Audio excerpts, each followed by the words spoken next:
দর্শক, বিশ্ব বর্তমানে কৃত্রিম বুদ্ধিমত্তা বা এআই এর হাত ধরে এক অন্যান্য জগতে চলে গেছে এবং এই বিশ্বমঞ্চে বাংলাদেশের লাল সবুজের পতাকা এক অন্যান্য উচ্চতায় নিয়ে গিয়েছেন আমাদের দেশের কয়েকজন তরুণ। আমরা আজ তাদেরই গল্প শুনবো। আমাদের সাথে আছেন সাইদুজ্জামান আরাফ, স্বর্ণপদক জয়ী মাঝখান থেকে। তার পাশেই রয়েছেন ত্রিদীপ রায় আর্য, স্বর্ণপদক জয়ী এআই অলিম্পিয়াড। একেবারে আমার ডান দিক থেকে রয়েছেন ডক্টর মোহাম্মদ আজম খান, কোচ ও মেন্টর, বাংলাদেশ এআই অলিম্পিয়াড দল। আপনাদের তিনজনকেই আমন্ত্রণ। শুভ সকাল। ধন্যবাদ। আমরা আপনাদের কৃতিত্বের কথা শুনবো, আপনাদের জার্নির কথা শুনবো। যেহেতু বিশ্বকাপ চলছে, একটু শুরুতেই জানতে চাই বিশ্বকাপের উন্মাদনাটা কেমন উপভোগ করছেন, আর প্রিয় দল কোনটি? হ্যাঁ, এটা তো 4 বছর পরে আসে এবং আমরা এটা নিয়ে খুব উচ্ছ্বসিত থাকি। আমি ব্যক্তিগতভাবে আর্জেন্টিনা দলের সমর্থক এবং আজকেও দেখলাম আর্জেন্টিনা যদিও একটু কষ্ট হয়েছে, কিন্তু 3-2 গোলে ক্যাপ ভার্দের বিরুদ্ধে ওরা জয় হয়েছে। এই জন্য আমি অনেক আনন্দিত এবং খেলাটা খুব উপভোগ করবো আশা করি। কিছুটা চাপে ছিলেন কিনা দর্শক হিসেবে? শেষ মুহূর্তে কি বিশ্বাস ছিল মানে কি হতে যাচ্ছে, নাকি কিছুটা অনিশ্চয়তা ছিল স্বাভাবিকভাবেই? হ্যাঁ, কিছুটা অনিশ্চয়তা ছিল। আজকে আমার মনে হয়েছে দলটা তার স্বাভাবিক যে পারফরমেন্স করার কথা ওটা কিন্তু করতে পারে নাই। তো কিছুটা ভয়ও ছিলাম হঠাৎ করে, কারণ এটা ছিল আমাদের নকআউট পর্বের খেলা, হারলেই বাদ। তো শেষ মুহূর্তে গোলে আমরা অভিনন্দন আপনাদের। সাইদুজ্জামান আরাফ, আপনার কাছে জানতে চাই প্রিয় দল কোনটি আর বিশ্বকাপের উন্মাদনা কেমন উপভোগ করছেন? আমি অনেকদিন যাবত ফুটবল ফলো করছি না, কিন্তু আমার প্রিয় দল জার্মানি। যদিও জার্মানির ফেটটি একটু আনফরচুনেট এখন, বাট আমি স্টিল জার্মানির সমর্থক এবং আমি বিশ্বাস করি জার্মানি তার পূর্বের গ্লোরিতে ফিরে আসবে। মোস্টলি জার্মানি দেখলাম নতুন কোচ চেঞ্জ করেছেন ওনারা। So I hope Jurgen Klopp Germany join করার পর জার্মানি তার পূর্ববর্তী গ্লোরি ফেরত আনতে পারবে। এবার আমরা একটু আর্যর কাছে শুনতে চাই, আপনার প্রিয় দল কোনটি? আমার প্রিয় দল পর্তুগাল, কারণ আমি মূলত ক্রিশ্চিয়ানো রোনাল্ডোর অনেক বড় ফ্যান। CR7 জি, সো CR7 এর এবারে পারফরমেন্সটা একটু ড্রপ হয়েছিল লাস্ট ম্যাচে, কিন্তু ওভারঅল আমি আশাবাদী যে সামনে স্পেনের সাথে ম্যাচে একটা ভালো পারফরমেন্স রাখতে পারবেন। এখন পর্যন্ত কি বড় পর্দায় খেলা দেখার সুযোগ হয়েছে কিনা? সেভাবে দেখা হয়ে ওঠেনি আসলে। আচ্ছা, আশা করছি যে সামনে যে আরো নকআউট পর্বের ম্যাচগুলো আছে শেষ 16তে, সেগুলো কিন্তু উপভোগ করবেন। এবার একটু আসতে চাই যে অলিম্পিয়াডে, এআই অলিম্পিয়াডে আপনারা অংশ নিয়েছেন এবং বিশ্বমঞ্চে বাংলাদেশের যে লাল সবুজের পতাকা সেটি সমুন্নত রেখেছেন, সেই জার্নির গল্পটা একটু শুনতে চাই। কোচ, আপনার কাছ থেকেই একটু জানতে চাই। ডক্টর মোহাম্মদ আজম খান, জার্নিটা কেমন ছিল আর এই আয়োজন সম্পর্কে একটু জানতে চাই। আচ্ছা, ধন্যবাদ। আমি একটু পিছন থেকে আসি। জি, আমাদের 2024 সালে কিন্তু এই জার্নিটা শুরু হয় মূলত বাংলাদেশ ওপেন সোর্স নেটওয়ার্ক। এটাই ছিল আমাদের মূলত আমব্রেলা, যেখান থেকে আমরা বিভিন্ন অলিম্পিয়াডগুলো কার্যক্রমগুলো চালাই। তো আগে থেকেই আমরা math olympiad, physics olympiad, informatics olympiad এগুলো ছিল BDOSN-এর তত্ত্বাবধানে। কিন্তু 2024 সালে আমরা আগে থেকেই বিভিন্ন অলিম্পিয়াডে যুক্ত ছিলাম, ইন্টারন্যাশনাল, দেশীয় সবগুলোতে। কিন্তু এই অলিম্পিয়াডের ক্ষেত্রে একটা জিনিস উল্টোভাবে ঘটছে। আমরা ম্যাথ অলিম্পিয়াড বা অন্যান্য অলিম্পিয়াডগুলো আমরা অ্যাপ্রোচ করতাম, আমরা আপনাদের সদস্য হতে চাই, বিশ্বমঞ্চে আমরা প্রতিযোগিতা করতে চাই। কিন্তু এই অলিম্পিয়াডের যেই international olympiad in artificial intelligence অর্গানাইজাররা আমাদেরকে অ্যাপ্রোচ করছে, তোমরা তো বিভিন্ন অলিম্পিয়াডগুলোতে ভালো করো, এটাতে তোমরা একটু পার্টিসিপেট করো। তো সেই সূত্র ধরে আমাদের BDOSN-এর আমব্রেলার অধীনে বাংলাদেশ আর্টিফিশিয়াল ইন্টেলিজেন্স অলিম্পিয়াড নামে একটা উইং ক্রিয়েট করি আমরা 2024 সালে। তো প্রথমবার হিসেবে দেশে আমরা একটা সার্কুলেট করি, সবাই যাতে পার্টিসিপেট করে।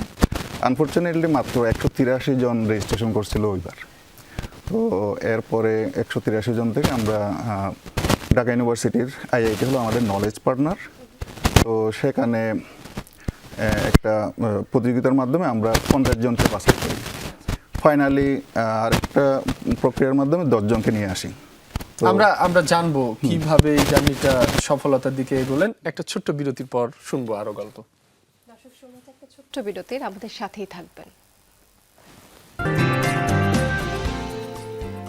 দর্শক, বিরতির পর স্বাগত আরো একবার। দেখছেন সকালের বাংলাদেশ, আছি মাসুম রাব্বি এবং সাথে আছে সিদ্রা, এবং আমাদের সাথে আজ স্বর্ণপদক জয়ী দুজন তরুণ আছেন, সাথে আছেন তাদের মেন্টর। আমরা শুনছিলাম তাদের স্বর্ণপদক জয়ের যে পেছনের গল্পগুলো, চলে যাচ্ছি তাদের কাছে।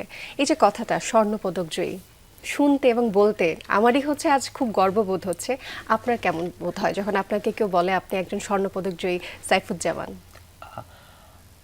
আমার জন্য বিষয়টা নিজের পার্সোনাল গ্লোরির চেয়ে দেশের জন্য করতে পেরেছি সেটা বেশি ইম্পর্টেন্ট মনে হয়। কারণ যখন আমাদের প্রথম অফিসিয়াল রেজাল্টটা বের হয় এবং আমি খুব ভোরবেলা রেজাল্টটা পাই, যখন আমি দেখি টপ 10-এ 3জনই বাংলাদেশি, ওই মোমেন্টটাতে আমার কাছে সবচেয়ে বেশি প্রাউড মনে হয়েছিল।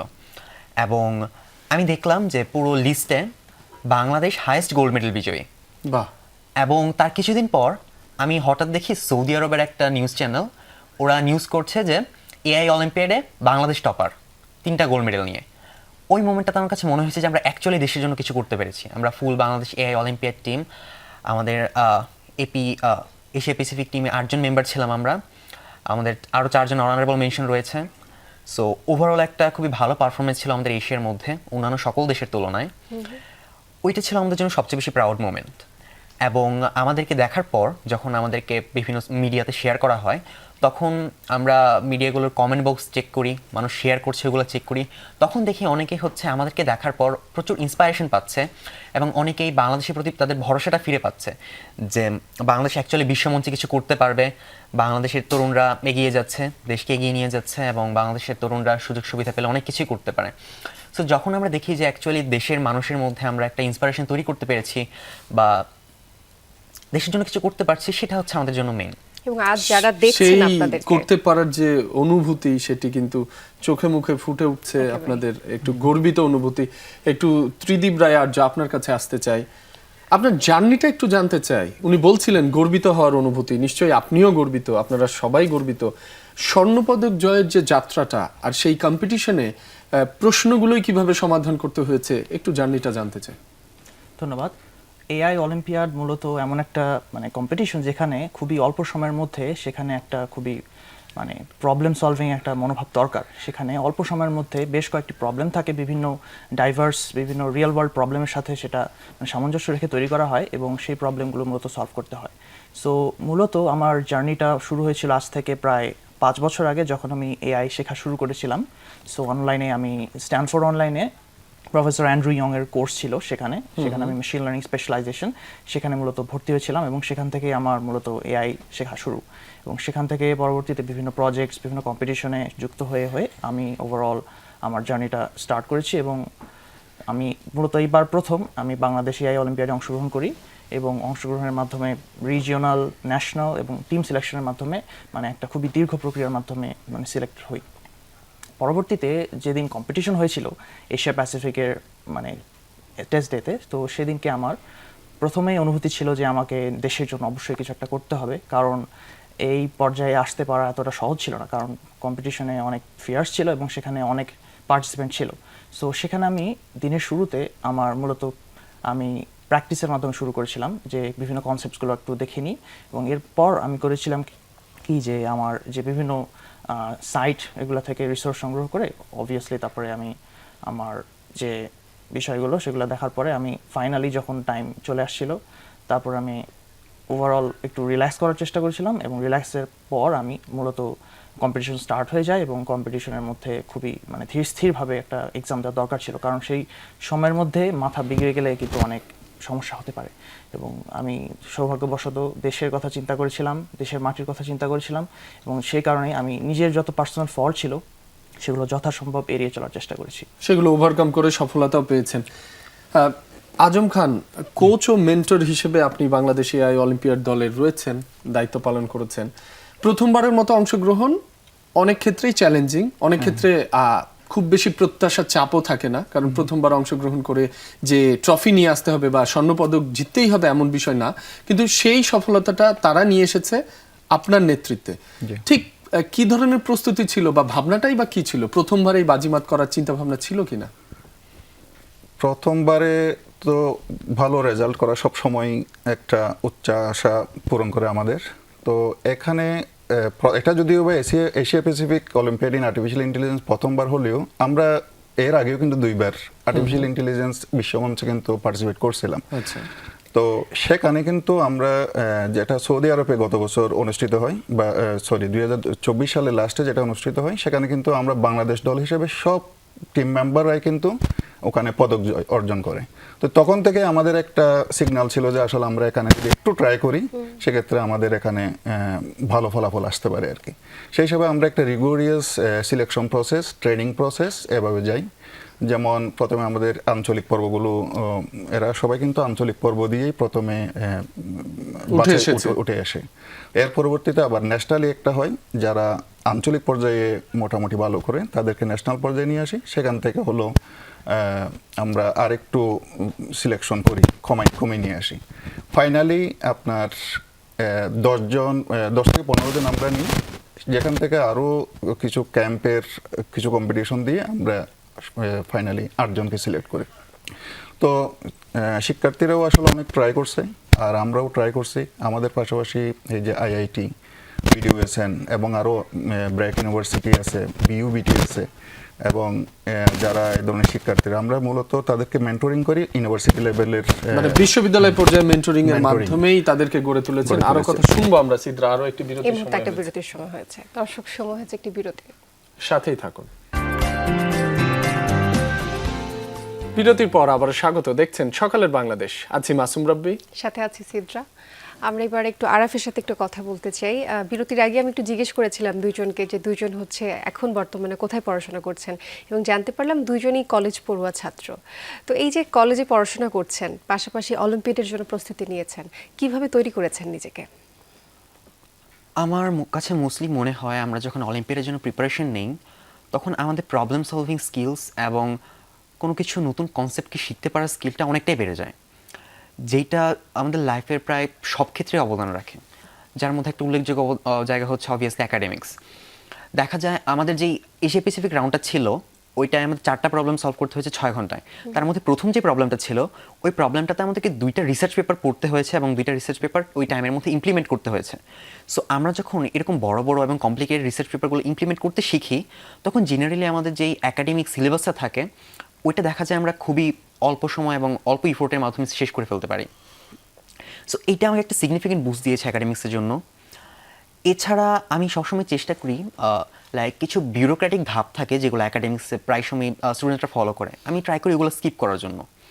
For example কোচিংস, private tuitions, etc দেখা যায় লাইক একটা চ্যাপ্টার শেষ করতে গিয়ে স্টুডেন্টরা একই জিনিস বারবার পড়ে, একবার প্রাইভেট টিউশন, একবার কোচিং, আবার একবার বাসায় মেন্টর।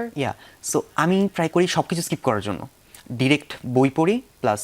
এবং এতে করে নিজের কিন্তু সৃজনশীলতাটাকে তৈরি হয়, নিজের যে একটা ক্রিয়েটিভিটি আছে ছাত্রের, সেটা কিন্তু হচ্ছে শিক্ষকদের গণ্ডির বাইরেও নিজের যে চেষ্টা, সেটা দিয়ে কিন্তু তৈরি সম্ভব। এবার একটু আর্যর কাছে জানতে চাই, এই যে আপনাদের সফলতা, এটার পেছনে পরিবার, আত্মীয় স্বজন বলুন বা এই যে কোচ, কাদের অবদান কেমন আছে? আমি প্রথমত মনে করি আমাদের যে একাডেমিক টিম মেম্বাররা ছিলেন আমাদের অলিম্পিয়াডের, সকলের প্রতি আমি অনেক কৃতজ্ঞ, কারণ তারা অনেক নিঃস্বার্থভাবে অনেক অবদান রেখে গিয়েছেন। সো ফার্স্ট অফ অল আমি ধন্যবাদ দিতে চাচ্ছি আমাদের যারা ভলেন্টিয়ার ছিলেন। সো তাদের এখানে অবদান যথেষ্ট ভালো ছিল। পরবর্তীতে আমাদের বিভিন্ন জাজ এবং পরবর্তীতে আমাদের যা প্রবলেম সেটাররা ছিলেন, মূলত আমাদের আগের বছরের যে ভাইয়েরা ছিলেন, মানে যারা আর কি আগের বার ইন্টারন্যাশনাল অলিম্পিয়াডে গিয়েছিলেন, সো তাদের এখানে অবদানটা অনেক বেশি। তারা আমাদের মেন্টরিং থেকে শুরু করে বিভিন্ন টিপস, এমনকি বিভিন্ন আইডিয়াস শেয়ার করেছিল। যেমন আমার এখনও মনে পড়ে, আমাদের একজন আমাদের লাস্ট যে মেডালিস্ট ছিলেন ভাইয়া, সো তিনি আমাকে মানে রেকমেন্ড করেছিলেন একটা রিসার্চ পেপার পড়তে। সো আমি সেটা পড়ে আমি প্রথমত বুঝিনি কিছু, কিন্তু পরবর্তীতে একটু চেষ্টার মাধ্যমে হোক আমি সেটা বুঝতে পেরেছি, এবং আমি এমন হয়েছে যে সেই আর্কিটেকচারটি ইউজ করে আমি মানে প্রবলেমে সেটা থেকে যথেষ্ট ভালো আউটপুট পেয়েছিলাম। সো অবভিয়াসলি আমি বলবো আমাদের তাদের প্রতি একটা কৃতজ্ঞতা এবং ধন্যবাদ আজকের আয়োজনের মাধ্যমে আর্য বলছিলেন। একটু আবারও আজম খানের কাছে আসতে চাই। বিরতির আগেও আপনার কথা আমরা শুনছিলাম, একটু জানতে চাই যে এআই শিক্ষার প্রসারে বা এই যে এই ধরনের কম্পিটিশনগুলো আরো বেশি বেশি প্রসারে কি ধরনের কার্যক্রম প্রয়োজন, বা আপনাদের পরিকল্পনা কি, একটা মেন্টর হিসেবে কি কি প্রয়োজন বলে মনে হয়?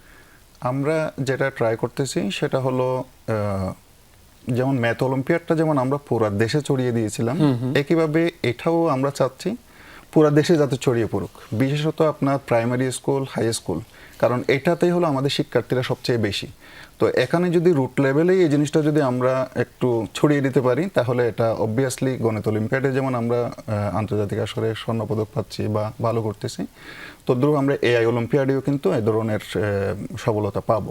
তার প্রমাণ কিন্তু এবারই। তো একদম। যেমন এবার কিন্তু আমাদের পার্টিসিপেন্ট প্রথমে যেটা রেজিস্ট্রেশন প্রসেস, সেখানে কিন্তু 1000-এর উপরে ছিল, যেটা প্রথমবার ছিল মাত্র 183 জন।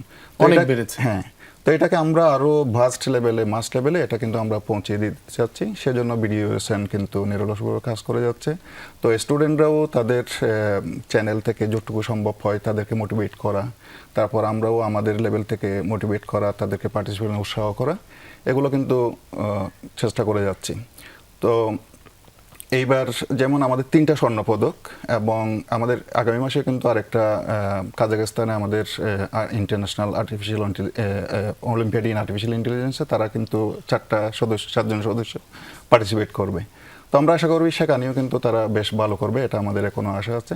তো মূলত হলো আমরা এটা যাতে গ্রাস লেভেলে, মানে রুট লেভেলে যাতে পৌঁছে যায়, সেজন্য কিন্তু সর্বোচ্চ কাজ try করে করছি। যাচ্ছেন। পৃষ্ঠপোষকতার কি ধরনের আরো প্রয়োজন, বা আপনারা কিভাবে স্পন্সর কালেক্ট করেন, যেহেতু অর্থেরও তো অবশ্যই প্রয়োজন? অবশ্যই যে কোনো একটা ভালো কাজ বড় লেভেলে করতে গেলে কিছুটা অর্থের প্রয়োজন হয়। তো এখন আমরা বেশ কিছু অর্গানাইজেশন আছে, যেমন ব্রেইন স্টেশন আছে, তারপর ডাটাসফট আছে, তারপর নলেজ পার্টনার হিসেবে আমাদের আইআইটি আছে। তার এই ধরনের আমরা কিছু প্রাইভেট অর্গানাইজেশন থেকে আমরা সহযোগিতা পেয়ে থাকি, এবং তাদেরকে বিমান ভাড়া, পার্টিসিপেট করা, তো এই ধরনের ক্ষেত্রে তারা সাহায্য করে থাকে। আমরা তবে- অনুষ্ঠানের একেবারে শেষ পর্যায়ে চলে আসছি। আমি এক বাক্যে আপনাদের দুইজনের কাছে জানতে চাই, আগামী 10 বছরে নিজেকে কোথায় দেখতে চান? প্রথমে আরাফের কাছ থেকে একটু জানতে চাই। আমি এমন কিছু তৈরি করতে চাই যেটা পুরো পৃথিবীকে এগিয়ে নিয়ে যাবে। জাস্ট কোনো দেশ বা কোনো টেরিটরি না, সমগ্র সিভিলাইজেশনের জন্য যে ইম্প্যাক্ট রাখতে পারে এমন কিছু করতে চাই আমি। চমৎকার। এবং আপনার কাছ থেকে জানতে চাই আমি আরজু। মনে করি আমার পরবর্তী 10 বছরে আমি বাংলাদেশকে একটা এআই এর এপিসেন্টার হিসেবে তৈরি করতে চাই, যেখানে বিশ্বে গ্লোবালাইজেশনের এই যুগে এআই এর যে লিড সেটা বাংলাদেশ নেবে, কারণ বাংলাদেশে অনেক দক্ষ জনশক্তি আছে। তো আমার অবশ্যই চেষ্টা থাকবে যে বাংলাদেশের আপামর যারা আমার মতো শিক্ষার্থী আছে তাদেরকে আমি উদ্বুদ্ধ করতে চাই, এবং এই বিভিন্ন ইনিশিয়েটিভের মাধ্যমে মূলত আমি এআইকে আরও জনপ্রিয়করণের জন্য কাজ করতে চাই মূলত। আজম খান, আপনার কাছ থেকে একটু জানতে চাই, আপনার শিক্ষার্থীরা আজ স্বর্ণপদক জয় হয়েছে, বাংলাদেশে আরো শিক্ষার্থীদের আপনি কি পরামর্শ দেবেন? হ্যাঁ, আমি অর্থাৎ আমাদের শিক্ষার্থীদের মেধা আছে, তারা একটু নার্সিং করতে পারলে তাদেরকে কিন্তু তারা সর্বোচ্চ আসরে সবচেয়ে ভালো করতে পারবে। তো আমি স্টুডেন্ট, অভিভাবক, শিক্ষক যারা আছেন এগুলোর সাথে, এগুলো তাদের মূলত হলো দ্বাদশ শ্রেণী পর্যন্ত। তো আমি সবাইকে অনুরোধ করব তারা যেন এগুলোর পিছনে লেগে থাকে এবং পরিশ্রম করলে, যেমন ওরাও কিন্তু প্রথম আসর থেকেই পার্টিসিপেট করতে, এবং সফলতা পাইলো কিন্তু আজকে। তো শিক্ষার্থীরা যদি এটার সাথে লেগে থাকে, আর আমাদের যে প্রসেসটা আমরা সর্বোচ্চ মানে দেশের জন্য করার, দেশের জন্য সর্বোচ্চ উজাড় করে দিয়ে যে মানসিকতাটা, তো সেক্ষেত্রে আমরা মনে হয় তাদেরকে ভালো একটা গাইডেন্স আরো সফল হবেন। আপনাদের 3জনকে অনেক ধন্যবাদ, আজম খান, আরজু, আরাফ, আমাদের সময় দেওয়ার জন্য। আর ভবিষ্যতের জন্য শুভকামনা। বাংলাদেশের যে পতাকা রয়েছে সেটি আরো আপনারা গর্বিত করবেন, এমনটাই প্রত্যাশা আমাদের। নিশ্চয়ই। দর্শক, এই ছিল আমাদের আজকের আয়োজন। আমাদের সাথে যুক্ত থাকার জন্য আপনাদেরকে জানাই অনেক অনেক ধন্যবাদ। ভালো থাকুন, সুস্থ থাকুন, নিরাপদে থাকুন।